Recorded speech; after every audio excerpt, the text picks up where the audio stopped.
Yes. Schreipp? Here. Burns? Pledge of Allegiance. I pledge allegiance to the flag of the United States of America and to the republic for which it stands, one nation, under God, indivisible, with liberty and justice for all. Move on to the approval of the agenda. There was the bleachers item. Do we want that? 9F? 9F, I believe is what we said. Yes. So we have a motion to add 9F, or an agenda item 9F, And approve the rest of the agenda. and to approve the rest of the agenda. Very good. Second. Second, motion is second. Any further discussion? Hearing none. All in favor say aye. Aye. All opposed, same sign. We have added a 9F. Move on to the consent calendar. All matters listed are considered routine by the board and will be enacted by one motion. There will be no separate discussion of these items unless good cause is shown prior to the time the board votes on the motion, to be adopted by roll call. Move to approve. Oh, yeah. Yep, second that. Motion and a second. Any further discussion? Hearing none, please call the roll. Miller? Yes. Schaefer? Yes. Schreipp? Yes. Burns?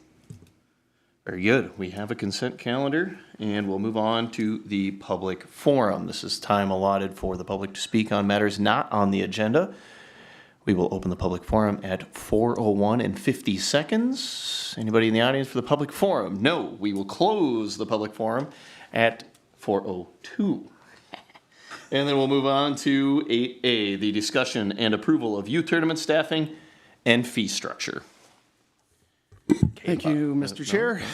So we discussed several of these fees last session, and then we had to table some of them to come back and discuss the other ones. So this one here is regarding the youth tournaments, and staff charges for 25 was for field maintenance and also for chalking of the fields.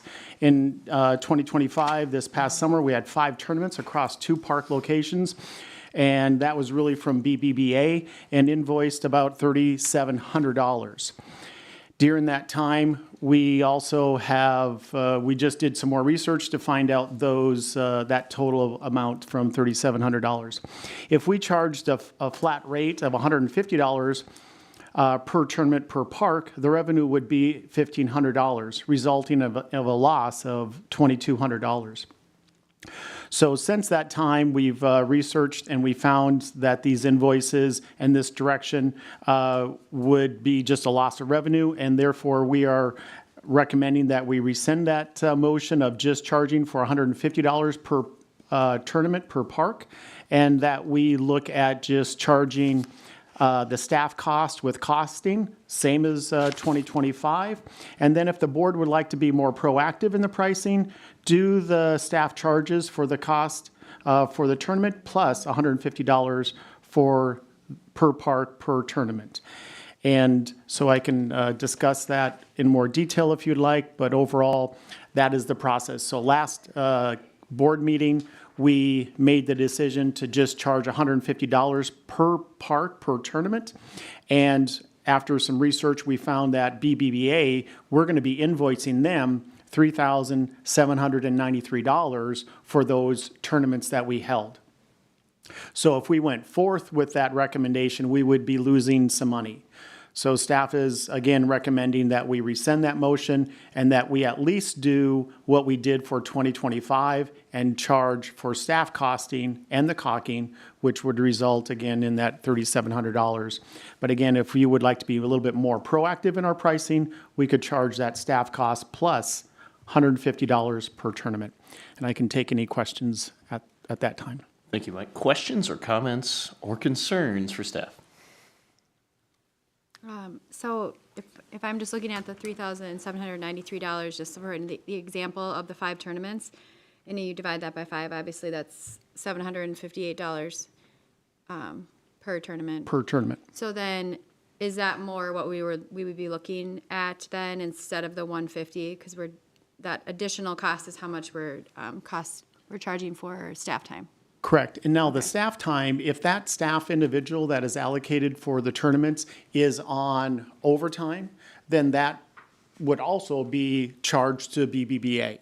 And so we have to look into those considerations if that individual had a tournament, because our pay period is 2 weeks, right? And if they have a tournament the 1 week and a tournament the next week, now they're going to be over that dollar amount and be having overtime that would be allocated to the tournament holder for the cost of our staff.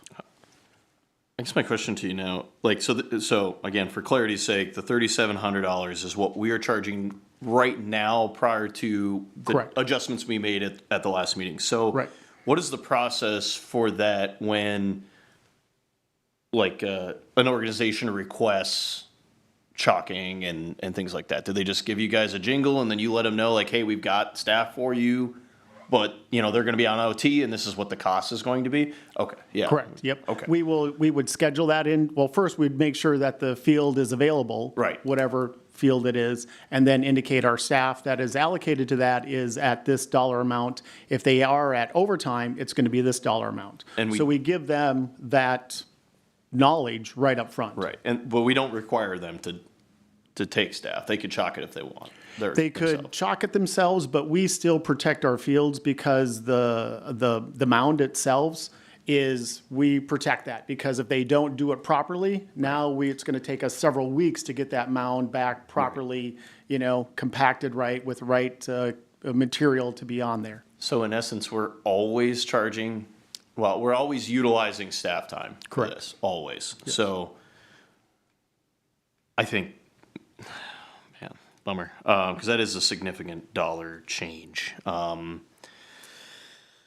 think I'd have to say that if we're going to do that, we probably want to have the additional fees for field staff included. I mean, that's just such a 60% drop or increase in costs to the city for a privately hosted event. I mean, open to the public, I guess, technically, but, for an organization to do that, it just seems like a pretty steep loss. So, but further comments, yeah. So we have an agreement with BBBBA, 3Bs in a day. Right. During the year, they use our machines to maintain the field.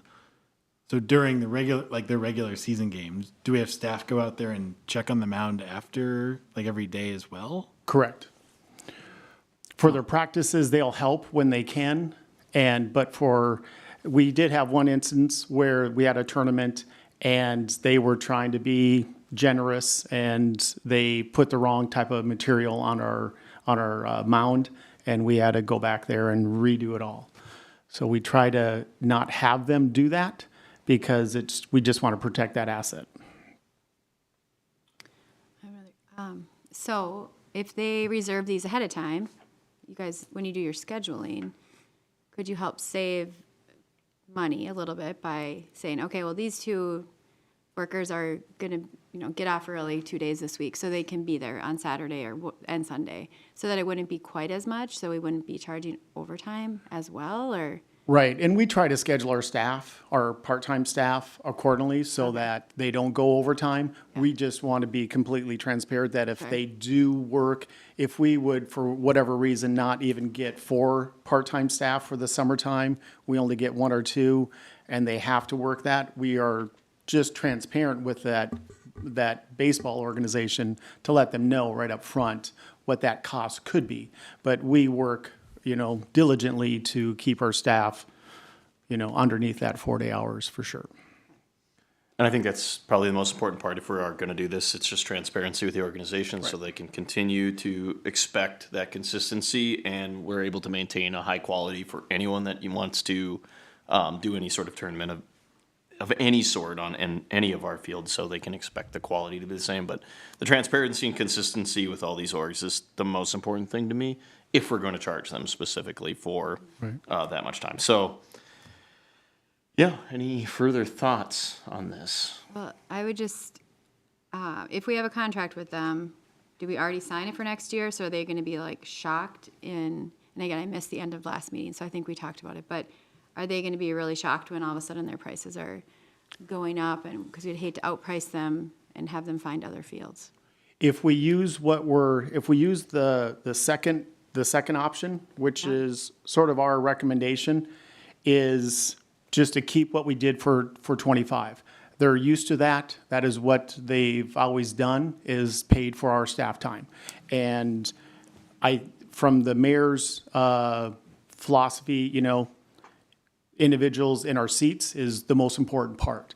And that is staying true to that. So number 2 would be staying true to what we're doing, getting people in our seats and getting our participation high and keeping with our same pricing structure. So, yeah, to Kara's point, just based on what we think for this, the proactive side, the BBBA would anticipate basically the same costs as 2025 under this program, so the 150 plus staff.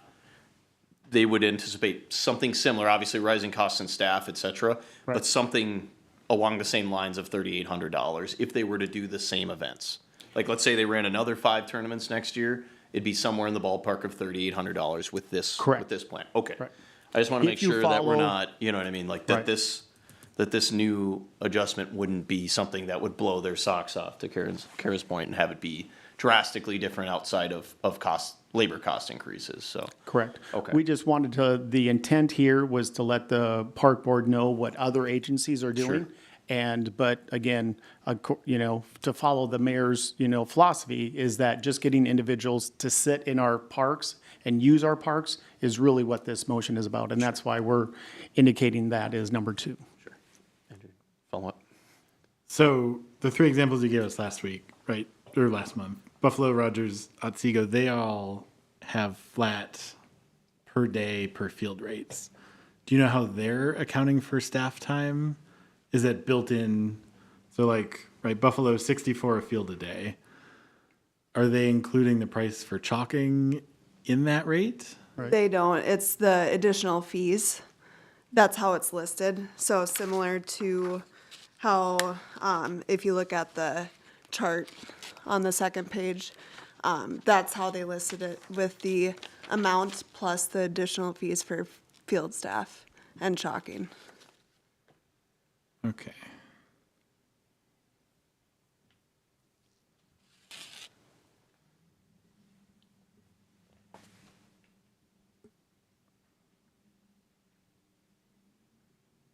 Yes. Yes. Sorry, I'm just processing. Yep, no, yep, absorb it. I think as we look at this, I don't necessarily want a tournament organizer to be concerned about whether our staff are on overtime or not. Like, not that that is our problem exclusively, right? It's things might happen. There could be a storm, trees fall down. It's just overtime. That's how it goes. But again, being a predictable, good partner for these associations, I would want to be able to give them some ability to predict, this is going to be our cost for running this tournament, and whether we're short on staff, we have extra staff, that doesn't necessarily affect what they will pay, right? Because I assume they're scheduling these months in advance, right? Right. And so to be able to say, yeah, we're going to come to Brainerd, it's going to be $1,500 for the day or the week, right? Whatever we end up at. I think I would just want to eliminate that variability from what we go with. But otherwise, I think, yeah, I agree with you. I think you're correct. If there's a possibility here that we just have this is what we're charging for staff time for the year, that's what they pay, right? Whether it's, again, I don't know the numbers on that, but in 2026, this is what staff time costs.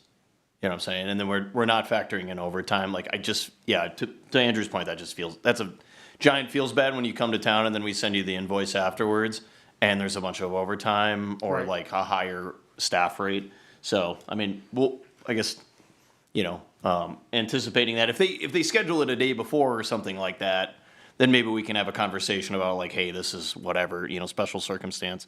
But a couple of months in advance, they should be able to anticipate staff time being a specific dollar amount.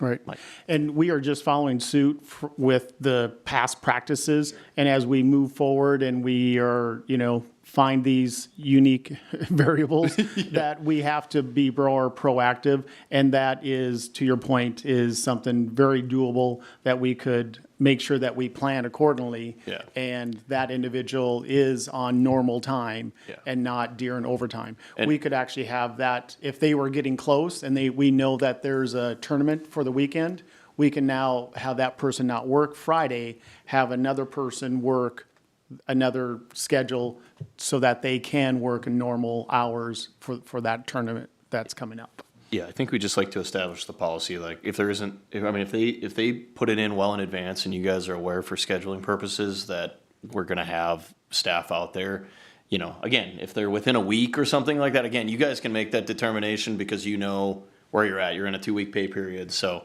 you can make that determination. But I think if they're scheduling these things months in advance, I just want a nice, flat staff rate that they can anticipate paying when the invoice comes in. Because, yeah, invoicing has maybe been, is always a sticky wicket, you know, especially when you get it afterwards. So, yeah, to Andrew's point, consistency on an annual basis is probably best for our organizations and for sustainability. Kara? You could also, I mean, you guys maybe do this, but you could just charge the org. You know, if they're like 2 days out booking a field, be like, well, you know, we do have an additional charge because staff, you know, like, so instead of the $300 or whatever you decide on staff time is, you can say, well, you're less than a week out, so this is like your additional fee. I mean, that could be something that would at least kind of Yeah. Right. help pay that staff time. Yep. I don't know. And Just then an option. and then people can just get used to that, right? So, I mean, if we're like 2 weeks out, if we're talking about it, I mean, I imagine you guys schedule farther than 2 weeks out, but if we're further out than 2 weeks or within 2 weeks, then maybe we should be establishing some other like smaller fee or something based on staff time. If there isn't somebody that can be there, like, you know, they call in and inquire, then we need to just be firm on that. But I think with these being planned out, we should just have a flat fee. So, Totally understood. We Yep. could definitely do that. okay. Yes, Andrew. Sorry, last thing. I definitely appreciate that you brought this back. I think realizing after we approved part of the fee structure that, oops, we're going to lose $2,300 seems bad. But again, I'm really glad you brought this back because we don't want to light that money on fire or go through all of next summer being like, man, this is not good. So hope we can catch similar things in the future. Kara, do you have something Nope. further? Okay, yeah, and I'm in the same boat because I mean, this is again this whole process of trying to understand our costs and those types of things and bringing this back is super important. So I really appreciate that as well. So with all of that, do we have a motion for staff?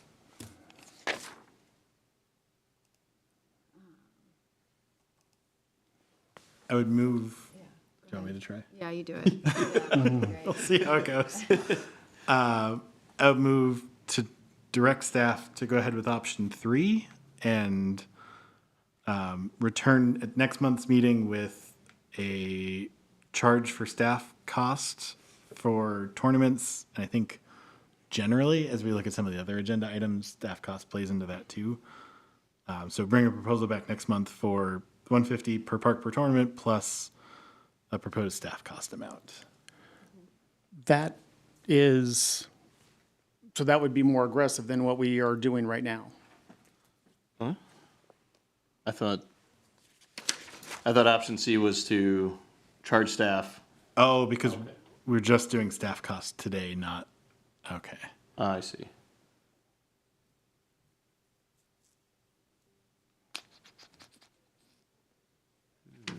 So then, yeah, what's that 150 even doing? I suppose it's revenue, but perhaps we could rescind and charge just staff costs and keep it the same. But then just, like I said, have an annual, like a 2026, this is what staff cost is going to be. Because We it's have that prepared. per hour right now, if I remember. Correct. It's per hour, what we charge. Or youth baseball game is like an hour, right? They have like time limits. Yeah. If it's one game, yeah. Yeah. So I would think there's time limits on a tournament game. Yeah.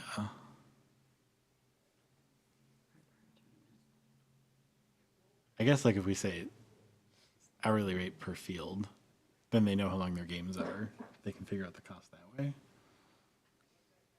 I suppose a question for staff then. I mean, you guys just charge by field, like for staff time, you charge by field per hour? Or do you just charge like, hey, we got a guy out there? Like how are you? It just how do you a charge person that's out there, whether it's 2 fields, 1 field or whatever, we charge them per hour for their hourly rate. Got it. And that's just the Per staff part, cost. yeah. That's our thing. So number 2, charge staff cost, chalking, and which is the same as we are currently did for the previous summer. So what we want to do number 2 plus adding staff cost, a standard staff cost? Is that what we're trying to do here? Or no? I think so. Yeah, establishing a standardized cost. I mean, just annually, right? I mean, it'll probably change throughout the year, but, you know, just so they have anticipation for cost.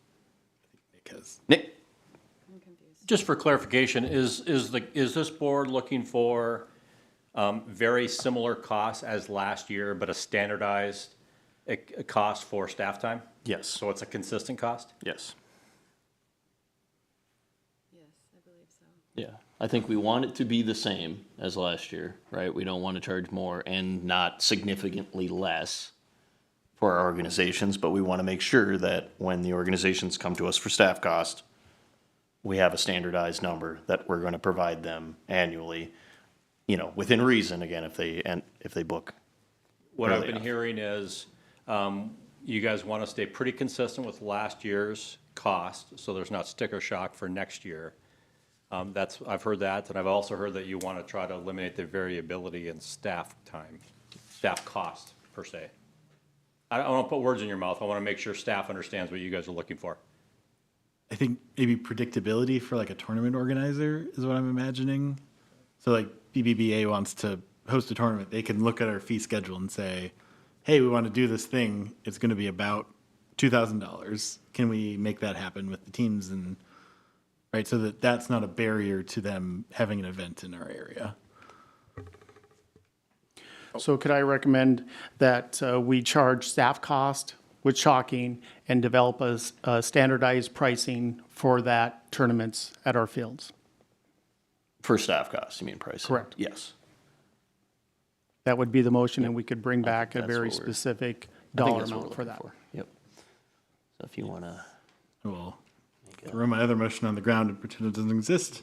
very good. And move that we direct staff to develop a standardized tournament staff cost and bring that back to the December meeting. Yeah. Oh, I second that. Okay, so a motion and a second, I think, again, comments on this is just, yeah, we're looking at option 2, right? We want option 2, charging for staff costs and chalking, same as 2025, but we want a standard, like annually standard, like this is what staff cost is going to be for you if you book for a tournament in our system. Yes? Very good. Get rid of completely of the 150. That doesn't exist anymore. Yeah, the other motion's just toast. Yeah, we're charging for staff costs only for tournaments. But we're developing a standardized system for an annual number for our organization. So any further discussion or questions on the motion? Andrew? I'm just remembering last month, there was a table somewhere of like, if it rains, we use diamond dry and that increases our costs.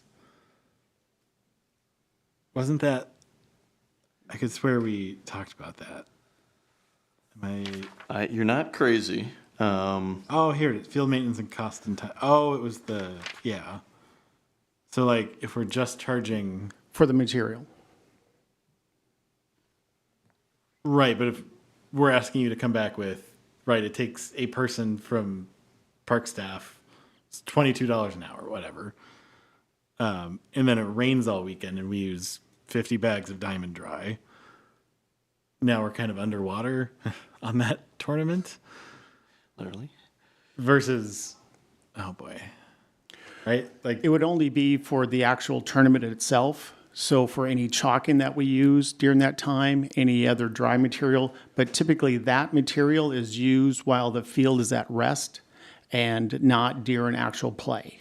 But, so So like those, That's just the standard maintenance, Right. is what you're saying. Yeah, this isn't something we're doing extra for tournaments. okay. Any further comments, questions, or concerns on the motion? Hearing none, all in favor say aye. Aye. All opposed, same sign. Yeah, we like it. Great fee structure. We'll anticipate the staff cost for 2026. So we'll move on to 8B then, the adult tournament staffing and fee structure. Thank you, Mr. Chair. In 2025, we had no events for adult tournaments, and we are proposing just to continue with that same recommendation, and that is $150 per tournament with staff cost as outlined above.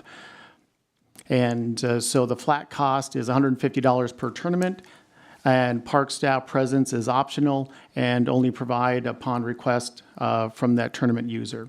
If staff is requested, then additional fee is charged, as we indicated before, full-time, part-time, overtime with that same format. We could get something standardized, but we are just following past practices, and that is what past practices were, but we could come up with something very specific, so it is standardized with that. Sure. I think one of my primary questions on this agenda item is, are there any barriers that we are experiencing from people reaching out for why we're not running any adult, like outside adult events? Just in case there is, I understand the monetary side, but you're good to go. Yeah, so I'll just, staff, Kayla, can you answer that? Yeah. So it's not affordable to be able to have adult tournaments with what it's at right Sure. now. So, that's why I think it would be important to make a change and charge $150 per tournament. Sure. Okay. Yeah, that was a huge question because again, one of the ongoing conversations is that, a lot of the softball events or the charity events, things like that, are going to other systems that I don't necessarily think are better than ours. So I'd like them here, but to the point of having it be a different. So for adult events, we're kind of just telling them, hey, we don't need staff to be here because you guys can handle it. It's typically a softball tournament. Yeah. And Max, if you can scroll down on that. So right now with just why it's so Yeah. expensive, it's, $75 for a 2-hour block. Yeah. And it's just it's just very high Right. cost.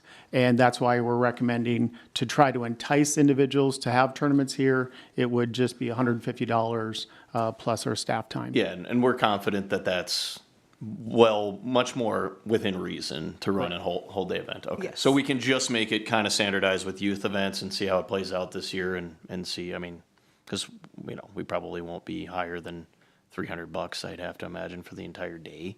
Right. So yeah, I think that was one of my primary concerns is that, man, there's so many other events that don't take place here for people that live here. So, I'd rather promote that. So kind of the same thing. I think we just make it standardized the way it's as written. So, just staff time again. So staff time and chalking. So we're saying it's going to be the same as you. Just same as you. Yeah. Yep. Anytime, any tournament stuff. So we'll just, again, same thing. Just, dot 2, charge for staff time and chalking, same as this year. And then just, again, coming back with those standards. Standardized. Yep. Standardized. So So that would just be time where they want staff there, but they could say, Yeah. we don't need any staff, and it's free? Well, it'd still be $150 per tournament. Oh, so you're saying 150 Yeah. plus? Right. Okay. yep. Right. They just have the option, right? Yeah. So But youth do not have an option. they actually have mounds and things. So, actual maintenance on the field is significantly, in baseball, it's significantly worse. So I think these guys can rake and chalk relatively well on their own, I'd like to think. But, it's just, the mountain care is significantly taller order than just a flat circle, so. And typically, the adults are just softball. Yep. We did have one game for adults where they used Millfield. That was a semi-professional team that came in, but it was just for 1 or 2 games. But this would be more for tournaments, an all-day tournament, and there's not much care for a field, for softball. Significantly different. I mean, again, it's kind of not necessarily case by case, even if we want to do a pickleball tournament of some sort, Right. that sort of deal. There's not really that much adult maintenance or maintenance that a set of adults couldn't handle on their own, so. Right, so I guess I would just say we need to change the wording then, if it's not required, just says additional fees for field staff. So if I was, I don't know, planning a tournament, I looked at this, I'd be like, oh, so I feel like it reads like we have to have field staff, so maybe just like optional field staff or something, Yeah, that's Or like an if necessary type thing, yeah, if we put on there, so. And then they can inquire to the if necessary, just making it, the wording at least assuming that you're going to be paying for staff fees, and then as we get into, you guys actually talking to them about their booking, then, but we're outlining all the costs, and if they don't need any help, then we're good to go. But as far as the mounds are concerned, if you guys have significant, concerns about them taking care of the mounds themselves, then let's just make sure that whatever we need to have staff on, we have staff on. And again, those expectations are just sent for the public, so. But kind of the same sitch, so we'll look for a motion or comments or questions or concerns on this agenda item. Okay, I'll make a motion to rescind the motion of 150 per tournament and add that staff would look to see what our structured fee would be for staff, right? No, I'm sorry, I messed up already. Can you do it? Move to change the adult tournament fees to 150 plus staff time as requested by the tournament organizer. Second. Motion and a second. Any further discussion on the motion? Questions from staff? Seeing none. Only thing I thought of, similar to like a rental, do we want to define like you will leave the softball fields, but you rake it when you're done, not going to leave trash, and that we would charge staff time to clean up if they leave it as a mess? right. Yeah, is That's there- within our Yeah, the rental contingency is in process. the agreement. Yeah, very good. Yeah, if you leave it into a dump, we're charging you. But any further questions, comments, or concerns? Hearing none. All in favor say aye. Aye. Opposed, same sign. We've changed the fee structure. So discussion and approval of special event fees, 8C. Yes, thank you, Mr. Chair. So this here, Max, if you can scroll down, the review here for the special event fees and additional costs for trash, picnic tables, and electrical access. No additional fees are added for the special events. And so that's what we're indicating here to, sometimes when you're having a pavilion, you will need additional picnic tables or cones or anything of that nature. In the past, we've never charged for that. And here staff is seeking, direction for that. We've had 2 options, is to include additional fees or just to number 2 again, is to continue with the past practices and have no fees for additional request items. And so again, staff is just recommending defer to past practices and not charge any fees, and that follows in line with our philosophy of just getting people to participate in our programs, and that's why we are recommending no fees for special events. And with that, we can take any questions. So staff stance is no fees. Correct. We just, again, with this whole fee structure, we indicated very early that we would do some benchmarking for all of our programs. This is, some other agencies do charge for picnic tables. We just want to inform and acknowledge that. But again, to continue with our philosophy and our past practices is just to not charge for those additional items. Sounds good. Yeah, the agenda item didn't really have you taking one side or the other, so. But yes, questions, Kara? My only comment would be, if they need additional picnic tables to what's already there, like, I don't know, they need 20 picnic tables or something, then maybe we would consider charging, but otherwise, I mean, they're already there, we might as well. And if we charge for trash, people might be cheap and not pay for trash, and then if there's a can there, what are they not gonna be able to use it? Are you guys gonna like take it away? It's like, joking, we wouldn't do that. But, like, that's where it just seems like more work to not just let them use the stuff that's there. But if they need 20 garbage cans or they need 20 picnic tables, like, if you need additional to what's already included in the pavilion, please let us know. But Yeah, I mean, to your point, can we just have a schedule of what we can provide, not necessarily like,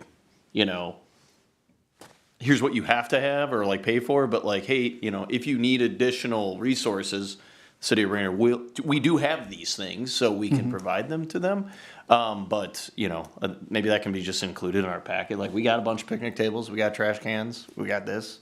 If you need stuff from us, cones, I mean, Dave's in love with the cones. So, like, if you need stuff, we've got stuff. We're not Party World or whatever, but we've got things. So maybe we just have a separate schedule of other amenities that we can provide. And I don't know if that necessarily needs to be listed on our fee schedule, but, maybe it's just something that we can mention in our fee schedule that we have, I don't know, available. Sure. Would you like that to be listed with a dollar amount or just free of charge or just inventory of our I think it items? certainly does fluctuate, and to Kara's point, it's really based on how many they need, right? I mean, if they need 20 picnic tables, that's kind of an all-day endeavor. So, I Right. mean, $5 for a picnic table seems like a great deal. If staff needs to haul 20, they're going to be doing it all day. So, I think it's kind of on a special use case. I mean, that might just be staff time, right? So if we want to charge fractions of staff time just to move these things, I mean, that sort of thing kind of gives us consistency from tournaments or special events, right? Like, because a tournament is kind of a special event. So we just charge staff time to bring you these things. And we have them. I mean, if you trash them, obviously there are contingencies inside of the agreement, so we're covered there. But maybe we're just charging fractional staff time to deliver these things. And on the special application, the special event application, if there's something to that magnitude, we would request that they would be here and explain their program. Yeah. Outline that, and that at that time, we could say, okay, you wanted 20 different picnic tables. Yeah. That would be an additional thing. That's above Yeah. and beyond our normal event that we have. And then we could therefore charge that. Yeah, and I think that just makes it easier, I think, in a lot of these instances. Like, yeah, I mean, charging for a picnic table, and I think it costs us more than $5 to bring one picnic table to a place. So, to your point originally. So I think if they need additional assistance or other amenities or help from us, let's just charge staff time and probably do it on, fractional, whatever, if we're charging by quarter. I don't know how our staff is paid, but if we're doing quarter hour, like minimums or something, let's just do that instead of like, hey, you need 2 picnic tables. Well, it's going to cost you $10, when in reality it costs the city, again, arbitrary number. It costs us $25 to get them over to you. And then again, we just have that consistent. Once we establish, say, hey, 2026, this is what staff time costs, and here's the fractional hours that it's going to take us estimated to bring these tables to you, so that when we send them potential invoice, we just have and again, that just makes everything very, very consistent across all of these tournaments and special events. And then we can budget for that as well. And then we'll understand better our staff time on special event and tournaments. So then in hiring and scheduling, we can make average anticipations as well. Kara.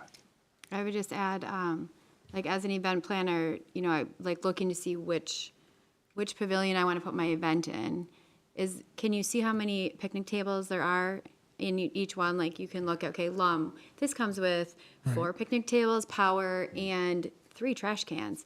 Maybe that would be helpful. And then if they need additional garbage cans at Lum Park, then that's where in their special event permit, or they can reach out and say, we're going to need 12, or, then, so if we know each one, that would actually be better too from an event standpoint. Correct. If there's power at this one, if there's not, then we can add into Jonathan's of like, if we need staff time to move the 20 tables or whatever. Yeah, and I think that should just be part of the flow chart, right? Like, hey, you're booking this, it's got this, do you need this? Right. And then the upsell, whatever, Mike. Right. And so when people do call, they inquire about, hey, I have a party of 50 people. Okay, that's not going to fit this pavilion, but this pavilion over here will fit 50 people. It has these amenities for you. And sometimes, like for the ski loons, they want extra trash cans, and rightly so, and we do bring them for that. So, because. Yeah, and I think this just simplifies a lot of, again, it all ties together. Like, what do our amenities have? What do they cost, et cetera, et cetera? What are we doing to maintain these amenities? But yeah, to her point, just having a standardized, like, this is what it comes with. Do you need extra? And then this is what staff time costs. And, and it's going to take us X amount of time to get all of this over to you. Makes it very standardized, I think, in general. And then we're only charging people what it costs the city to pay people to do it. And I think that's just a great system where we're not undercharging, we're not overcharging, this is what it costs. So I think that's great. Good point.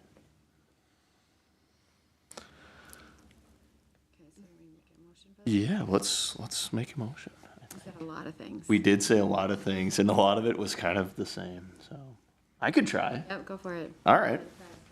I'd like to just make a motion to defer to past. Well, no, maybe not. Maybe we're not deferring to past practices. Maybe as far as special event fees are concerned, if they don't need any additional amenities or any additional staff time, we don't charge it. But if they request additional, we charge by whatever fractional amount of staff time to deliver these particular items by request. So again, whatever we establish as our annual staff time, we just charge fractional staff time. Whatever the minimum is, again, if it's quarter hour, let's charge by the quarter hour. But yeah, I think that's where I'm at. So I'll make a motion to do that.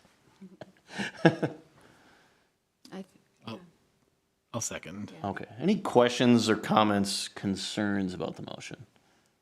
I think I just want to see this again in December. Yeah, I think, in general, whatever whatever we're discussing as far as like fractional time and what the rate's going to be in 2026 for staff time, et cetera, let's just kind of come back with all of these individual items, youth, adult, special event, like what it'll look like for the public. So, you have another set of eyes. So any further comments, questions, or concerns on the motion? Hearing none. All in favor say aye. Aye. Opposed, same sign. We've got other things for fees going. 8D, approval of the updated solar development agreement at Rotary Park. Thank you, Mr. Chair. The Rotary Club requested a replacement of the solar panels not be on their responsibility. This verbiage was now removed, and now the responsibility will be on the Brainerd Public Utilities, as with all other solar items within the city. The BPU met earlier today, and the outcome was that they passed this motion, and they passed the agreement to be approved. And so now here we are with the park board, and we are also, staff is recommending approval of this new agreement with Rotary Park. After this, then the next step would be to go to city council for final approval if the park board agrees to that. Now, And with that, I can take any questions. There are a few items that was removed, and that is basically the actual 11 items that were striked out, 11.2 and 11.3, and that was just regarding the future maintenance of the solar panels. And with that, I So- can take any questions. Again, I think going back to one of the original comments is, do we have the authority, or are we just giving our blessing on this? So it's more just like a, Advisory. hey, council, we're cool with this sort of thing? Okay, yeah, I just wanted to make sure. So just BPU's on the hook. The gist of it is BPU's on the hook for replacement and maintenance, future maintenance? Okay. We're, any questions, comments for staff? No, it's very nice of them. Yeah. Andrew, yeah, what you got? channeling Dave from last month, right? The goal of the contract is that this is our understanding of the situation at this time. Yeah. And it makes sense to take out 11.2 and 11.3 because it's not rotary. But I guess I would want to see BPU replaced in 11.2 and 11.3 to make it clear that that is the situation. And sorry if I could. Yeah. You may. and We discussed that, and because all other solar projects are underneath BPU's umbrella, it would be like we indicate to a street light. It's just our responsibility, and any street lights are underneath the purview of Public Works. So there's no need to put it in there because all solar projects are underneath the operation of BPU. Yeah, because it's not Rotary's responsibility, then becomes BPU's just by default, so. Because we did ask that very specific question, because I know that was important for the park board, but I did reach out to Danny, I reached out to Paul Sandy very specifically about that specific item, and they both indicated, well, all of our solar projects are underneath our umbrella. That's why if we did want it something different, that's why we had it in there for the Rotary to take that purview away from BPU. But now that it's going back to BPU, that's their normal operation. Yeah, Andrew, go ahead. Are there other solar panels in parks?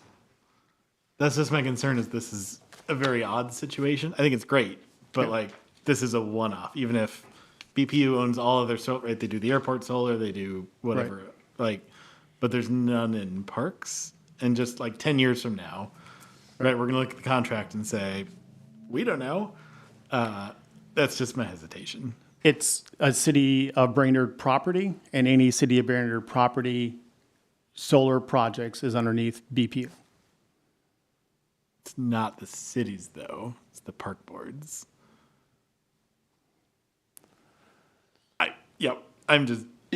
I'm hung up. I have to defer to them. Yep. I asked that very specific question, and Totally. I just have to defer to them. Yeah, not anything you can.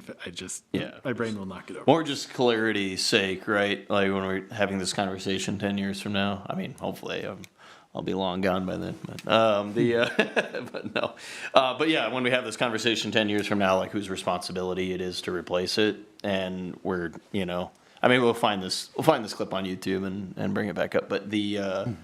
But it's one of those things where we've already dealt with this even in the last 2 years. A few examples where it was like we signed an agreement for something, and now it's somehow our responsibility as the board, even though again certain things are under certain purviews, or conversations about downtown or things like that. So Nick.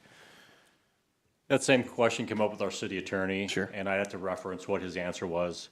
But the same question was asked, should we replace this with BPU is going to assume this responsibility? And he said it was not necessary. Very good. Okay. Yeah. I mean, I suppose do you need a motion for our blessing? Yes? All right. I'll make a motion to support this new revised contract between BPU and Rotary Park solar panels. Second. Sounds good. Motion and a second. Any further discussion, questions, or comments on the motion? Hearing none. All in favor say aye. Aye. All opposed, same sign. Let's keep those solar panels moving. We'll move on to 9A now, new business, the discussion and review of the 2025 concession report and sales data. Yes. So for 2025 concessions, we've brought in about 23,400 this year, which is 78% of our annual goal. Spending was at 22,400, or 46% of the budget. Revenues are slightly ahead of expenses, giving us a positive balance of just over $1,000. We sold over 6,500 items. Top sellers were bottled pop, candy, pizza by the slice, and pretzels. Most sales were cash-based, though card transactions are increasing. So overall, I'd say it went pretty well. I think, I don't know, again, how far back, like, I mean, you looked at 2025, but I mean, by comparison, do you feel like, is there any common denominator as to why we're making money now and we got absolutely destroyed the last like 2 or 3 years? Yeah, what is We that? made a few changes Okay, with the just- menu items, Sure. cost, took some out as Sure. well that we didn't need. And also one staff Sure. instead of 2 or 3 per night. Fair enough. Yeah, that was kind of the big lingering question. No, great job. I mean, seriously, this is, like I was mentioning before, it's kind of like we were just in such an, I mean, I think we lost the total amount of revenue in 2023. I'm pretty sure we lost like 23 grand or something like that in on concessions during that year. So this is a significant turnaround. So, I mean, great job. Seriously, that's incredible. So, any further questions for staff on the concession side of things, or comments, I guess? I have one. Yeah, go ahead. Yeah, let's go down the line here. I'm just a challenge, you know, Yeah. I'm curious how many people eat dinner at the ball field or eat lunch or anything, and I would love to see healthier options. And I know they're more expensive, but I don't know if you guys have ever thought about that. And I don't want to, like, we obviously made sales this year by 1,000, which is amazing. But, like, I'm like, bottled pop was our #1 seller. Like, I know we can't get rid of pop, and I realized I brought this up 2 years ago, and everyone was like, you can't go to a ball game without a hot dog. Nothing wrong with hot dogs. But, you know, I don't know. What if people are going there just to eat dinner, and all they're eating is a piece of pizza or a hot dog? You know, just looking into a chicken breast, or, like, again, I'm not expecting this to be, I'm just curious if there was a way. I know I won't be here next year to, like, follow up on this, but just out of curiosity, and maybe it will never happen because you're not going to eat a healthy meal, and life is all about balance and having treats and all that, but it would just be something I would throw out just to check into. Yeah, hey, my- yeah, it's you what know, I go do. ahead. You're consistent. That's what's great. Yeah, we'll grow. Yeah, people will grow, and it's fine. Doesn't yeah. matter, Well, you can but- follow up next year still. You can come to the next meeting. Yeah, I mean, you know, go ahead. Yeah. Yeah, I can, because that is one of my things that I brought up with the menu from last year. We did add granola bars. That was one thing that I did like to see it was on there, but that was the closest one. It wasn't a big top seller, but at least it was there for individuals that wanted a healthier option. Or maybe like a chomp stick or something, like a meat stick. Chomps are delicious. Chomps are Yeah, great. They are great.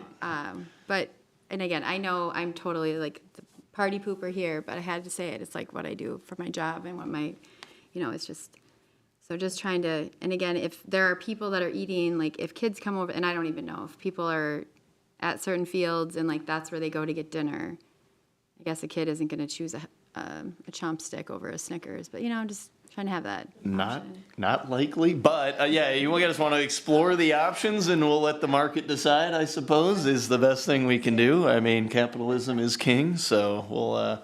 Now that we're rolling in dough, we can make some other adjustments. But yeah, if you just want to explore, I think the chopstick's incredible. I mean, that thing they're expensive, but they're yeah, that's a good one. But yeah, so okay, nothing else. Andrew, what do you got? Do we have a sense of how we mysteriously made $1,300 more than we thought we sold? Specifically regarding where you at with on the budget page? Yeah, it says more cash deposited than sales recorded in Civic Rec. Yes, and that is just, do you want to answer that? Or At times, the tablet wasn't working, so it just okay. wasn't recorded. I'll do it. Cool. I know if like it wasn't easy to use, and sometimes if they just had the right change, or like here I have a soda and they didn't log it. Okay, just tablet broke. Cool. There's some sort of malfeasance at the point of sale that somehow we dumped an extra 13 G's. Oh, I mean, These are tips. it's net positive, which is great. I was just like, you know, I don't want our tech to be so bad that the person working there is like, you know, screw this, I need to get through the line or something. The granola bar. All right, yeah, I mean, other questions, comments, or concerns on concessions? Incredible job. Yeah, Yeah, nice it's work. amazing. Very Thank you awesome. so much. Yeah, we'll just move on to 9B then, the approve future installation of security camera locations. Thank you. Thank you, Mr. President. With concerns related to safety, vandalism, and authorized activity in our city's parks, discussions on the use of security cameras as a preventative and monitoring tool. Installing cameras could assist with deterring inappropriate behavior, reduce vandalism, and provide evidence in the event of an incident. Each year, we have funding to install security cameras for our city facilities. Staff has discussed this with the police department, and below is the proposed parks. Staff is requesting board input to finalize the plan for future installations of our security cameras. Rotary Park for 26, Bain, and Lions Park thereafter, and we are open for other discussions from the park board. I think first question for me is how often are security cameras actually utilized in the apprehension or evidence for ne'er-do-wells? Right. You can, if you remember last year when at J.C. Park, that individual that was doing Yep, Brodies in there, yep. we did catch that individual, and that was really positive nature.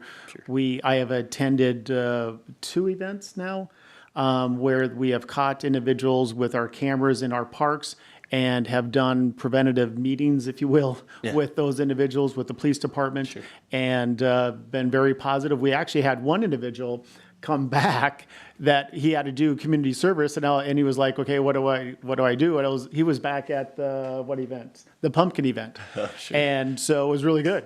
Yeah, so we it can was get very better valuable. volunteers then for the pumpkin festivals with more cameras. So Right. perfect.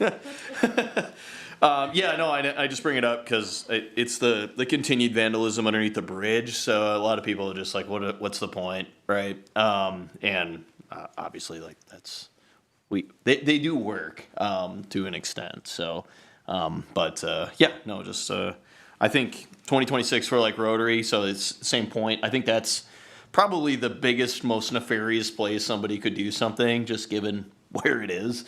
So I totally agree with 2026, and I think Bain and Lions I don't know necessarily, the vandalism levels at Bain and Lions. I do feel like they're kind of in the same neighborhood, so I don't know if, that's spreading it out equally across the system, but I guess, if you're taking from where incidents are from top to bottom, and we're just prioritizing that, makes sense to me. But if it was just kind of arbitrary after Rotary, I think maybe elsewhere in 2027 and 2028 would be a better use. But again, if you're going by incident or where it's bad, because obviously Rotary's the worst. I mean, I'm down there almost tri-weekly, and it's pretty bad. So, but otherwise,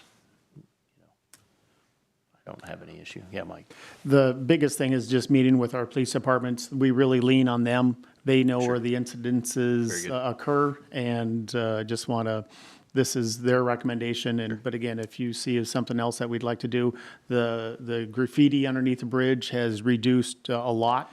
And so it's just, even when they know that they're being, smile here on camera, Right. just that little preventative thing really goes a long way. Very good. Yeah, Andrew. I think I saw in the solar contract that work was going to be done, or has to be done by the end of September.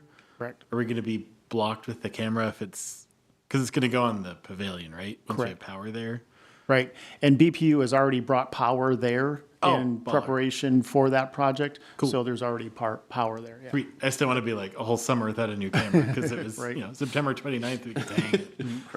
Yeah, that's awesome. Awesome. Cool. I just have, I think this is just fine. I would just say, if something happens where like Lions Park all of a sudden has bigger issues than Bain Park, maybe we could have the opportunity to swap them.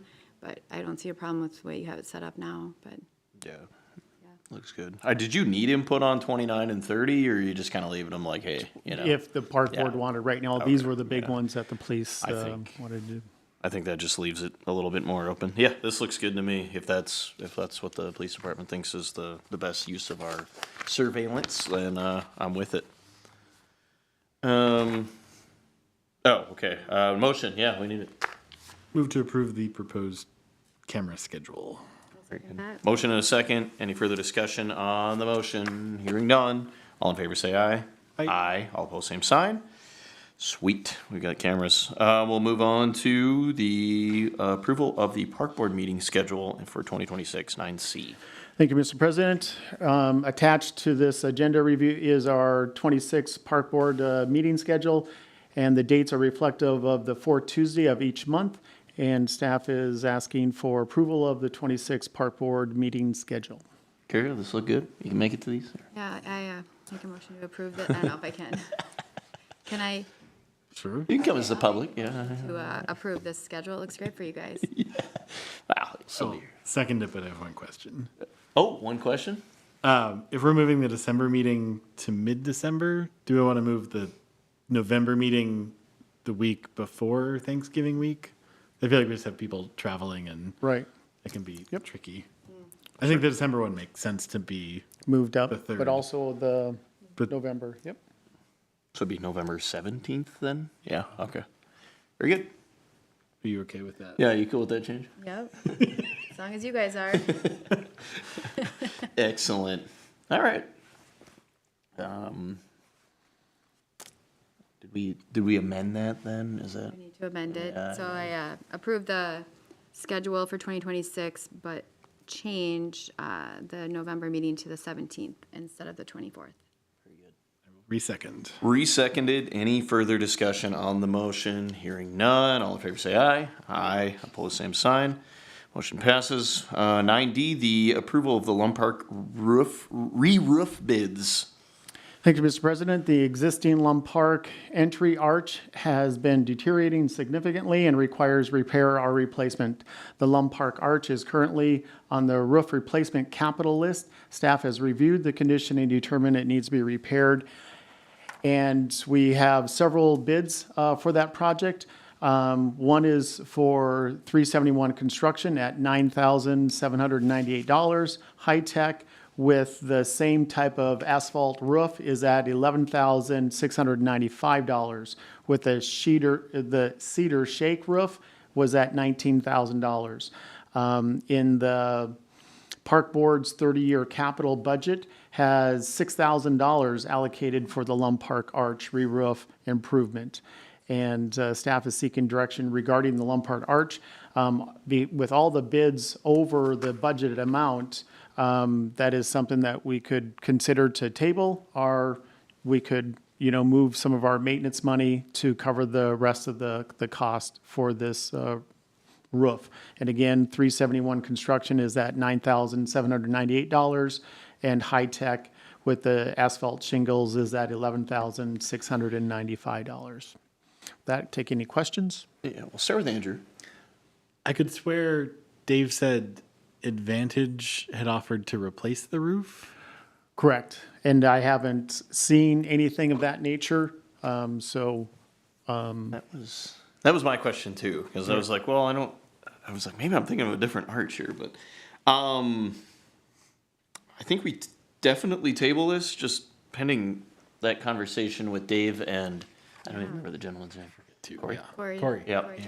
So, because obviously this is a significant amount of money for Corey to put forward if these are the bids, but I think we'd like to take a look at that further, would be my guess. Because, yeah, this is a significant dollar amount higher than we'd like to spend on this. So, anybody interested in tabling this? Yes. I'll make a motion to table this until we talk to Dave and Corey. Second. Okay, motion to second. Any further discussion, questions from staff? Yes. Just to indicate that at the last meeting, JD wanted something on the agenda here, and that's why it was on there. Yeah. So I just. Yeah, and he- yeah. we're This is, thinking still that's good info. Because this gives us an understanding that if the Corey thing doesn't, and the Advantage guys don't want to put it up, then we have to make some adjustments to our capital plan. Because by the time we replace this, it could be, the low bid could be well over 10 grand. So, yeah, so it's still very good information, but yeah, I guess I'm just not sure where that got hung up. And we didn't, I don't know. Bid wise, we just didn't hear anything from them, or we didn't reach out. No. No. Okay. All good. Yeah, so a motion and a second on the tabling, until we know more. Any further discussion? All in favor, say aye. Aye. Aye. Same sign for no. Okay, we're gonna table it. We'll move on to the discussion and approval of J.C.'s warming house and additional funding, 9E. Thank you, Mr. President. Considering whether to open J.C.'s Pleasure Rink Warming House for the upcoming winter season. If the warming house is open, additional staff will be required, resulting in an increase in staff budget. Options have been prepared and outlined potential approaches for the managing of these needs. See below for the details and options. So option one is just we open up the rink itself with no warming house. And there's pros and cons that are allocated to that. Here with the pros, just opening up just the rink itself, we keep the staff costs low, and we're still providing a service for that. And Bain Warming House is just nearby, and individuals could seek that if they would need a warming house. Option two is that we have the rink plus the warming house, but a limited days that we offer it. And this would just be 4 days a week, Thursday through Sunday. And again, there's pros and cons with that. But that Thursday through Sunday, the big thing with this is that that's our high peak time for use for our skating rinks. And then the third option is the rink warming house plus 7 days. It's open 7 days a week like all of our other warming houses. And the main thing here with that, it would be a significant budget overrun for our staffing, and would have to really look at our staffing adjustments for that. We would be going over our dollar amount. With that, we also have looked at the dollar amount for the staff for any rink for that warming house, and that's about $8,000 for staffing that warming house. So staff is seeking direction on the different options, and we are recommending just option one, just doing the rink itself without the warming house. And this would just have a slow opening in the sense that in the past, we actually closed that before from staff historical knowledge. Staff, we've closed that where we never even had that. And now with a new design of J.C. Park, we have the option to reopen that skating rink, but maybe we just open up the rink itself and to see what the usage is, and then we could move forward after that. Very good. Questions or comments for staff right away? So my notation on this is the parking lot is relatively far away from the pleasure rink, so being able to suit up, I don't know necessarily where folks could do that with relative ease. That's a big problem for me. And secondly, I don't know. Is it going to be difficult to find staff to do this? I mean, to actually man the joint? No, we have Okay, a couple, okay. we have several applications in Yeah. hand, and we'll be able to staff it. This is tough for me because, I mean, we just did this whole thing, and I feel like, again, it's a different different style of skating rink. I mean, when we're considering a pleasure rink, I also think about who typically goes to skating rinks, and those are folks that maybe wouldn't want to walk all the way from their car in skates, or have to suit up near a pleasure rink, because this is a little bit of a different style of skating than inside of an actual rink. And, obviously the argument is that Bain is just going to see a lot more traffic, and there's going to be a lot more people at that rink specifically on a more consistent basis. But I do feel like the folks that are going to utilize the pleasure rink at JC's are probably going to need seating somewhere near this rink in order to suit up. And so I think, as much of a bummer as it is to cost extra money, I do still think I'd like to see option two. just simply so folks have the ability to go there, be able to utilize the warming house. I mean, we have a warming house there for a reason, and I think I'd like to just have some consistency in that, because I mean, if we go with option one, we close it down for this season when we just built a new rink, and then we just kind of set up the public's expectation is that there's not going to be a warming house there, and then we don't get any utilization. That'd be an insane bummer. And I think, you know, just for the sustainability of the park and the rest of the future plans of the park, I just want to see that warming house open. And we can take account for how many folks are going to be using the warming house, what it looks like, and make those changes. But I just can't justify not having the full thing open at least a portion of the week. And just, again, giving the parking situation. Me personally, I wouldn't want to. I wouldn't want to walk that and in skates or otherwise to the rink itself, and we just have nowhere for these people to suit up. I mean, maybe in the bathroom, I guess. You know, it just isn't. It's just not efficient. It's not going to be good.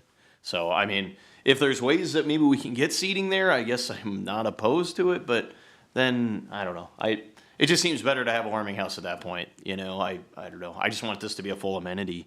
Because I have to imagine that the pleasure rink's going to look absolutely wonderful at night, et cetera, you know, and I think the idea of it is to just get people to use the thing. So as much as detrimental as it would be to have to pay to have this thing open, I think we just open it 4 days a week, and during times when folks would really utilize, again, our peak hours and just see what it looks like. From that standpoint, I don't know. I just don't want this to be like the grand opening of the park for the season, and we just can't use it, or like it sucks to use. And I think as someone who would probably in the neighborhood would want to use this rink, I would not want to walk from my car to that. Not a chance. So I think option 2 is the best middle ground for that. I don't want to open it 7 days a week because we don't know, but you know, if we can set the expectation of the public, make PSA posts and have the hours posted somewhere near the warming house of when we're going to be open and set the public's expectation, that's what I would prefer.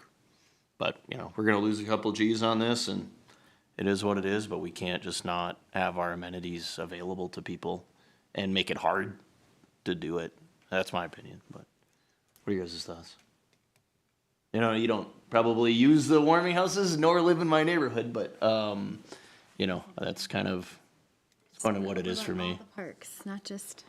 Well, no, I mean, this is we're talking specifically about the one warming house, and I mean, because Maine obviously gets a lot of traffic. I mean, there's a lot of folks. So, but you know, in this particular example, just the type of clientele. I mean, I'm not saying I'm old, but I'm 35 years old, and I don't want to suit up, you know, for that pleasure rink right outside of it with nowhere to go. So, I don't know. That's kind of my opinion on that, and I think if you consolidate usage and people can expect it, you're going to have a little bit better turnout. And the folks that are okay with that, like the youths, they'd probably be more willing to trek it. But I just don't see, I don't see people walking that. I just don't, not a chance. So. Yeah, I absolutely agree with you. So I was just meaning like we are about all the parks, not. Yeah, for so, sure. like, I just, I mean, you I know, want- yes, so- giving my input Yeah. on my neighborhood, No, I get yeah, it. it'd be miserable. So. I think, yes, we did spend a lot of money and we want people over there. My one question would be, did it get skipped in the budgeting for staff, like for hiring? Or did we not know last year when we were doing the budgets? And again, I know I'm not your boss, I always feel bad, but just like thinking further, like for next year, then if we can obviously get it in our budget so that it isn't a question. And But- we just like try to understand usage better. I mean, we haven't opened this warming house in how many years, right? Like, so Yeah. it's been a significant amount of time. It was just storage for a while. So, I know. I was so just yeah. curious if that, yeah. So with our budget, if we have all of our staff fully staffed for the summer, all of our seasonal individuals, we would go over our budget. We never have utilized all of our budget, all of our positions for our summer mowing individuals and such as that. So we've never gone over budget. But if we ever did, this coming summer, we are going to be heavily marketing for our parks to get mowed and maintained properly. And, but this, like, to your point, Mr. Miller, is that this would just be $5,000. I'm sure we can, with our skill sets, we can look at our budget and we can appropriately make sure that we stay within our budget. We just want to be inform you that this is will be something that we'll have to manage, and it's rightly so. That's why we put this option on there, is 4 days, and 4 days is a nice compromise to still have it open, to make sure that there is still usage out there and a huge need for that. And these are the days that Thursday through Sunday is our biggest days that are used, and this is where we would put that option out there.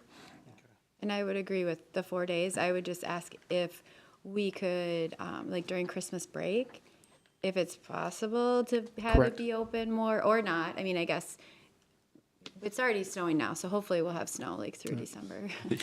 But that would maybe be an option. And then if during spring break, which I don't even actually know when that is in Brainerd, if it's in April, I would maybe not. But is it? Oh, isn't yeah, it? it'll be, yeah, it's April, yeah. Well, is that when spring break is? But anytime, like when the kids are off school, it might be nice to have that. But for sure during Christmas break, that was kind of like, 'tis the season kind of thing. But I think the 4 days does meet the middle ground. Like I said, the kids will track it. I'm just not going to do it. And your standard pleasure rink user is not going to track it either. Going to be misery. Yeah.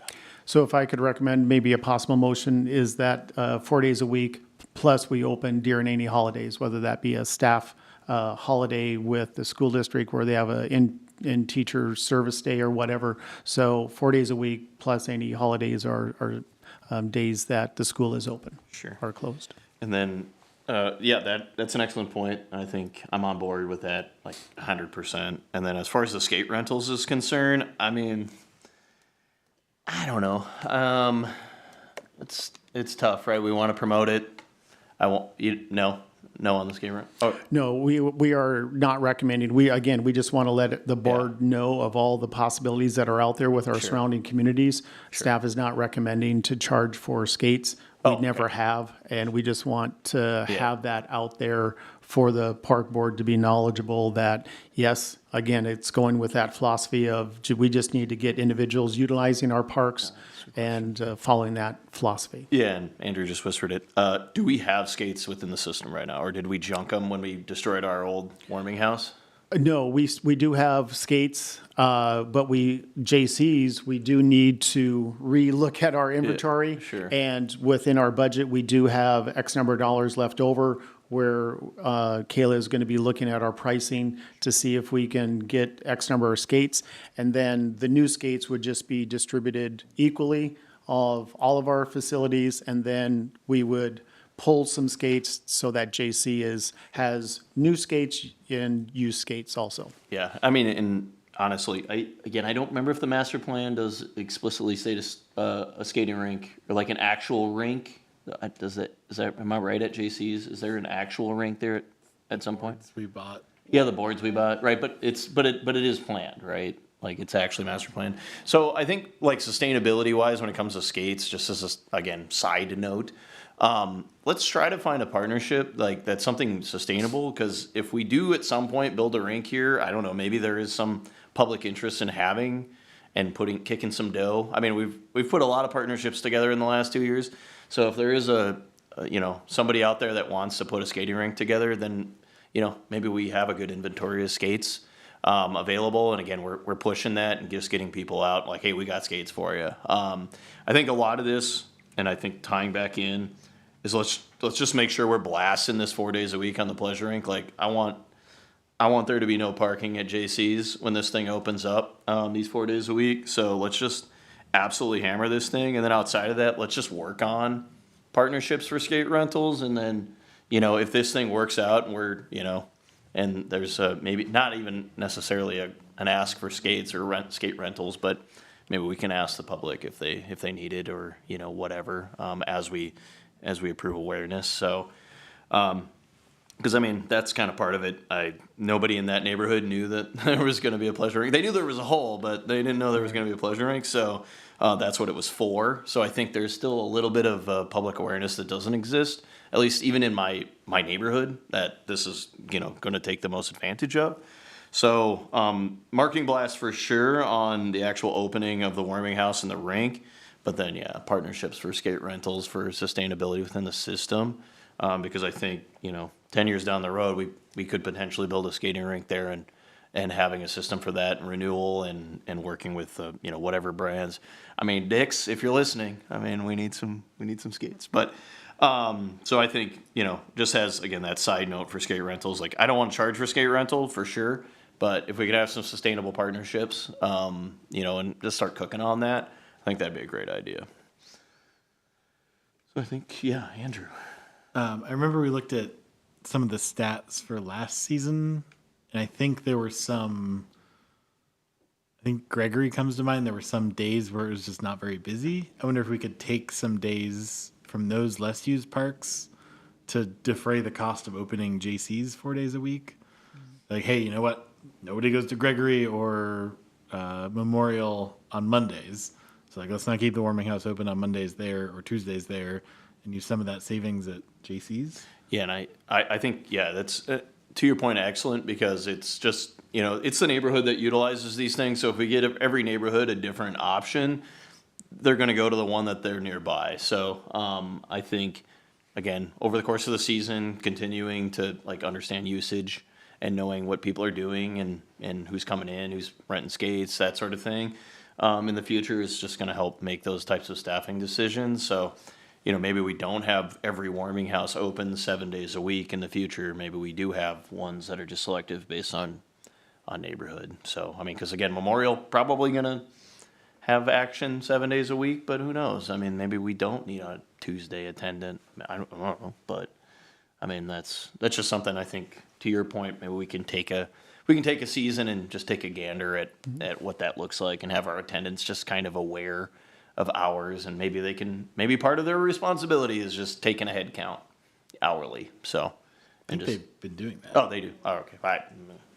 Whatever. I've never seen the head count, so I don't know. I mean, just one of those things. But I think I'm on board for option 2, and then skates. We'll just try to build a sustainable path forward on skates. Andrew, I just want to go back to what you were saying, Mike, about the staffing. So you're saying our personnel budget, well, we have more open recs or positions than we have the budget for. So, we couldn't staff our seasonal folks in the winter and our seasonal folks in the summer. If we filled all those positions and used all those hours that we've allocated, we would be over budget. Correct. That's not making sense to me, and I'm not. So, we've made more positions than we can fund. And that's it. It mandates staff monitor that, and that's just. But right, so the summer, you said we have 4 or 5 people usually, and we have 10 positions, right? Allocated. Right now, we have $24,000 left in our budget, and we only hired 4 seasonal individuals to help with the parks crews. So if we funded another, 4 more individuals, we would be over budget. So if we had filled all our positions this summer, we couldn't have any warming houses this winter? We would be over budget. so we're just anticipating being short. No, just managing our resources Okay. appropriately, that we don't over budget. We have a huge spreadsheet that indicates all of our staff, and we monitor that, and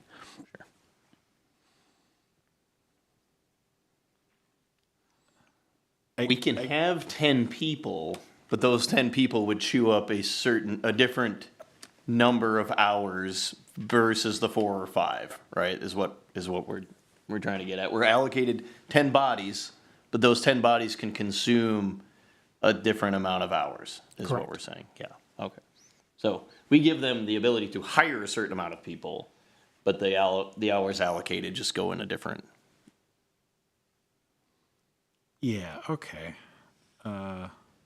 Yep, that is not this topic, so I don't want to totally. Yeah, totally derail it. But yeah, a question or a conversation. Oh, Nick, yes. I think staff needs to look into that further. I agree with Andrew. Based on what I'm hearing, this is not the way to budget. So let staff look into this a little bit. Very good. Let's have a conversation about what that looks like for next year. Hopefully in December if you have the time. So,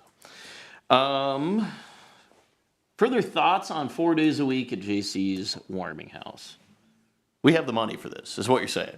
We can afford to do this by budget. We're not going over. Right.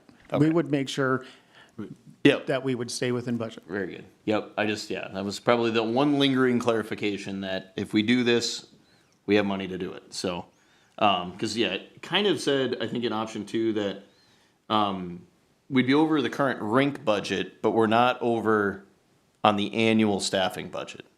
We would Correct. monitor that, Okay. right? I would move. Oh, Go ahead. No, I was gonna make a motion. Yep, go ahead. Very good. I move to have the JC's warming house open 4 days a week.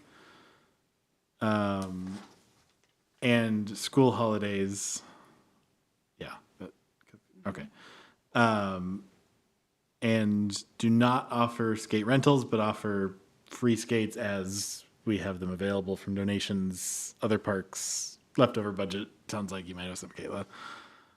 I think that's. Very good. Yeah, just again, I mean, you have it handled, but yeah, just a marking blast. Like we just want, I want this thing. I want nobody to be able to move on this thing. So let's crowd this thing up. But yeah, that sounds good. I'll second that. All right, motion and a second. Any further discussion or questions from staff? Nope. Hearing none. All in favor say aye.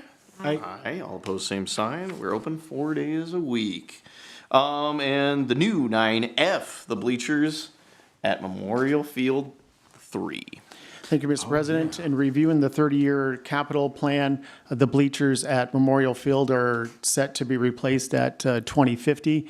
There's one set of bleachers on Field 3 that are in need of replacement, and there's funds in our current budget, and we are requesting that we be allowed to purchase those bleachers. The bid is attached there. It's $5,500.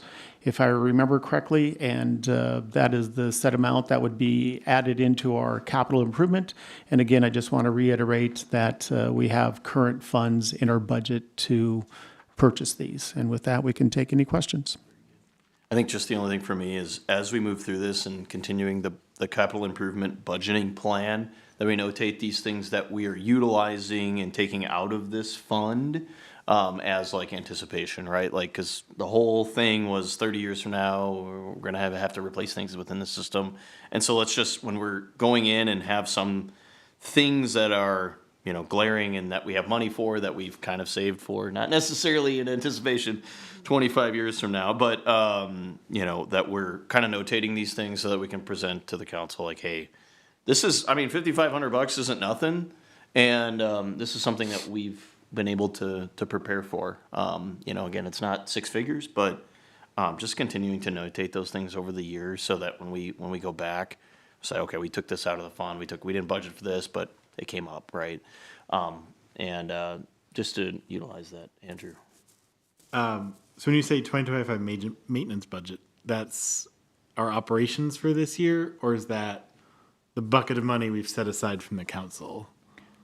No, within our operating budget, we have a line item that is for maintenance. And we have X number of dollars in there, and that's where we would code this to for replacement. So this is not coming out of capital improvement. Correct. So I have a crazy idea. This is, I think, exactly what we ask the council for of, hey, we need to set aside money to replace stuff that breaks. Could we ask them to use $5,500 from that fund and then use this house? We could.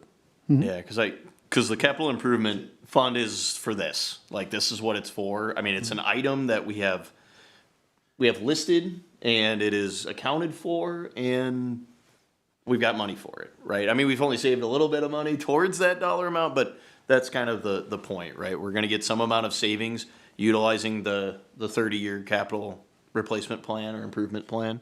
So I think, yeah, Yeah, to your, 7 days then, or for the 4 days? for the 4, I think. Oh, you're right, we could do 7 then. Well, I think we could always afford 7, right? But I think I like 4 to start and just kind of get a head count, right? And make it a night, like to Mike's point, a soft launch on the warming house. I mean, And if we get feedback too, we could. yeah. Yeah. We could open it. We need to be open Monday nights, yeah, we can, yeah. Yeah, if it's hot, yeah. But yeah, to your earlier point, right? This is a chance for us to go to the council and say, hey, we've been asking you for this money, right? There's a storm, the screws are falling out. It seems bad. Like, this is why we ask you for this money. Can we have 5,500 to replace this? It's not going to be in our capital budget because we're getting better about this. Like, any chance to share this victory with them, I Yeah. think would be huge. So, And I think to piggyback on that, like anytime this stuff comes up, like capital improvement stuff, we should get it right away. Like again, whenever staff notices that there's something wrong, we got to get it here because this kind of makes that effort look kind of dumb because we, like we identified this and we said 25 years from now this thing needs to get fixed.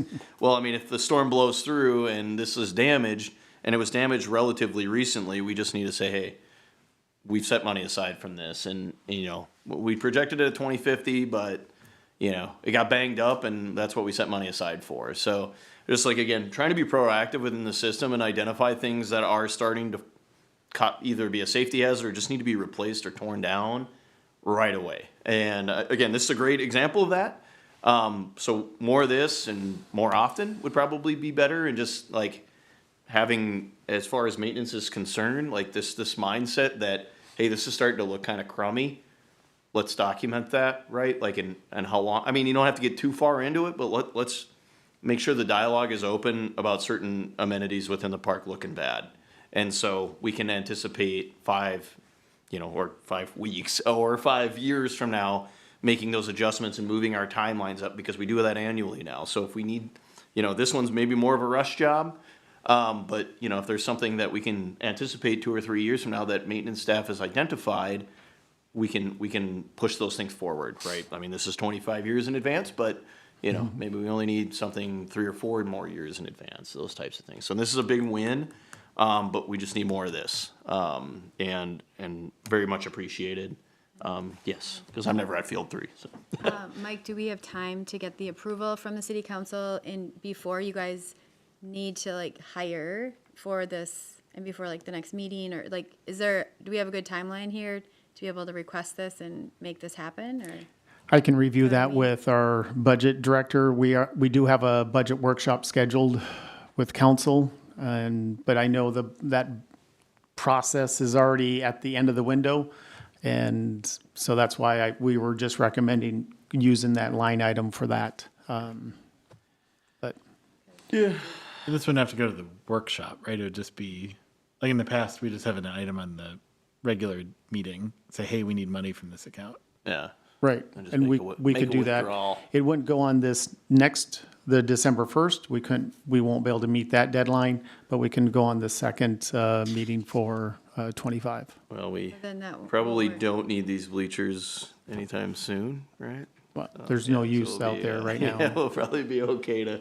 But I mean, like, Oh. is it because we're using the money for the warming house? You know what I'm, Well, I mean, we have the money already, so it's just kind of a savings, right? It just ends up being a $5,500 savings on the maintenance budget. So, I mean, I guess, yeah, I just want to make sure this is spent out of the right thing, I think, in reality. And if there is some amount of savings, or we can have more staff, or it helps us in the school holidays and things like that, then great. But I just didn't want to hold up hiring for it, is all I was saying, because No, we have, I mean- like, we've got the dough. We've got apparently a couple extra labor hours available to us from the summertime. So, but yeah, or Nick, maybe- yeah. I just want to confirm, what I think I heard was the park board may be wanting to ask the city council for an additional $5,500 in the 26 budget. Is that a true statement? No. Okay. All right, just want to make sure No, that, yeah. that's what I heard. Yeah. And if that was the case, then we would need to Yeah. have some conversations with our finance director in yeah. fairly short notice. We have a capital improvement fund. We'd like these bleachers to come out of that capital improvement fund. We have for money set aside 2025. for, I guess, whenever the money's just kind of available, so we can just utilize it as, by making requests. So let's just make the request to council, say, hey, we need to make a draw out of the improvement fund for these bleachers. They're in disrepair, and this is part of the. We can present it however we want, but this is on the list for improvement. It just came up quicker. We need $5,500 to replace it out of the fund. So it's accounted for. That's one of the things. So it's completely accounted for. So I think if we don't have any other questions, comments, or concerns about the agenda item, we'll be looking for a motion to do such a thing. Oh, yeah. Yeah. Yeah, go ahead, Andrew. Done this to myself. Yeah. I move to direct staff to request $54.99.98. Which is so close. I don't know why anyway. From the council, from the park board's capital improvement fund. Yeah, I think that's it. Yeah, to replace the bleachers, sure. Yep. And again, I think the comment on that is just, it's on there. It's on the list of things that we have. So just, it just came up faster. So, but that's exactly what the fund is used for. So we'll be looking for a second. Yep, I second that. Very good. Any questions, comments, or concerns, or further discussion on the motion? Hearing none. All in favor say aye. Aye. All opposed, same sign. We'll replace the bleachers, hopefully. We'll move on to staff reports. Thank you, Mr. President. The only item that I want to remind everyone is on December 5th, we have our Christmas tree lighting at 5 p.m. So if you would like to join us, we will be there with brand new Christmas lights on the tree just a couple weeks ago. So it looks really good. Sweet. Anything else from staff? Oh, yes. Yeah, if you don't have anything, it's fine. Anything further, like anything you want to expand on in the recreation report, it's totally fine. Otherwise, if it just is as is, we're good to go. I've attached a end of the season video, Sure. and it got 1.6 thousand views. That's about 1,000 times more views than this video is going to get, so that's good. All right. Anything else from staff? Nope. Very good. We'll move on to us. We'll start with me. I honestly, finding out that the trash emptying is the park's responsibility in downtown. Is that the trash cans are done by our folks? Well, we have a contract, and then if the contractor doesn't do that, then the staff picks it up. The contractor only does it, I forget the contract, it's either 1 or 2 days a week. And Okay. then when a busy weekend comes up, then staff pick it up also. Let's keep a better eye on it. I think I don't know. I mean, it's been like the last 3 weeks, maybe even last month. I mean, the garbage is just overflowing in downtown. So it's a lot on almost every corner. So again, if we don't have the staff time to do it, let's just maybe find a way to get more cans on every corner. I guess I don't really necessarily want to do that, but we need to find a solution to that because they're just overflowing. It's crazy. And then, kind of a bummer, but it's just the skateboarding kind of continues inside of Lyman P. It's just like, probably not recently, like in the last week. But again, down there 3 to 4 times a week. There's usually some young person skateboarding down there. I don't necessarily think the signs need to be in a better spot, but, enforcement there, I guess, is probably, I could tell them to, hit the bricks, but they don't really care for what I have to say. So it's just kind of one of those things that I don't know, if the public is really that far into making sure that people aren't skateboarding down there. But yeah, it's pretty consistent now. So at least twice a week I see somebody down there skateboarding. Probably not in the winter, but looking forward before the skate park's built. Where are they skateboarding in the park? Just down to Lyman P on the bricks, so in front of the amphitheater. It's a great spot to grind for sure, and there's a lot of open spots and a lot of steps for them to dink around on. So, but we have it posted on the bathrooms, but it's not like right in front of there. So I mean, and the stone's getting pretty banged up. So I mean, it's if it wasn't getting destroyed, I guess I don't really care. But it is they're beating it up pretty bad, and so that stone's not surviving very well with all the traffic and the metal being rolled across that. So, and then the graffiti again. I mean, I I don't know. Like coming down underneath the bridge and then coming back up, there's been the same graffiti on the back of that sign. Like again, you come down underneath the bridge and then come back up to Kiwanis. There's been the same graffiti on the back of. I mean, we talked about this last month too with Rotary on all of the slabs. It's just, I mean, just walk that path. Just come down Lyman P and walk that path all the way down to Rotary Park, and you'll see plenty. And it's just been that way for quite some time. So, again, you can't catch it every time. You can't catch it all the time, but we got to be a little bit better on cleaning that graffiti up more consistently and just finding a way, again, outreach to Ascension or whatever, like whoever, whether it's our staff or just, community service that want to bolster. Let's try to find a way to clean that stuff up because it's just been there for too long. So that's it for me though. Andrew? Same thing for me, the graffiti and Gregory. Just seeing it over at the playground, I didn't even notice it's on one of the benches over there. It's the same stuff that's been in the center of the park since June. Same like tag, same paint. So I'm assuming it was the same-ish time, but yeah, it's kind of a bummer, right? We've got a nice park and then it's graffiti. Other than that, I betrayed Brainerd and ventured to a Baxter Park a couple weeks ago.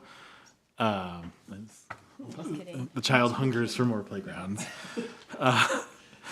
They have garbage cans year-round, and they're in covered containers. And it was really nice because he had a runny nose, and there was a garbage can. I was like, if this were Brainerd, we wouldn't have a garbage can right now. So I would love to get to a point where we can have, and like the playgrounds are just filling up with garbage because they're gone now. So I would love to get to a point where we can, I know it's a big staff commitment, but also garbage in the park makes it not as nice to be in. So to get to a point where we could have some permanent garbage installations in expected places, by a pavilion, by a playground. We're going to be able to go off-road here soon with the new mule or whatever, the Kawasaki. So I think... Gator will take us places our feet we've never been before. Yeah, so that's all I got. Karen? Yeah. I don't actually have anything else. Okay, very good. There? Any follow-up comments for staff? Nothing? Okay. Very good. We'll be looking for a motion to adjourn. Move to adjourn to the December meeting. I didn't even need to say that, whatever. I second that. All right, motion and a second. All opposed say, or all in favor say aye. Aye. All opposed, same sign. We are adjourned.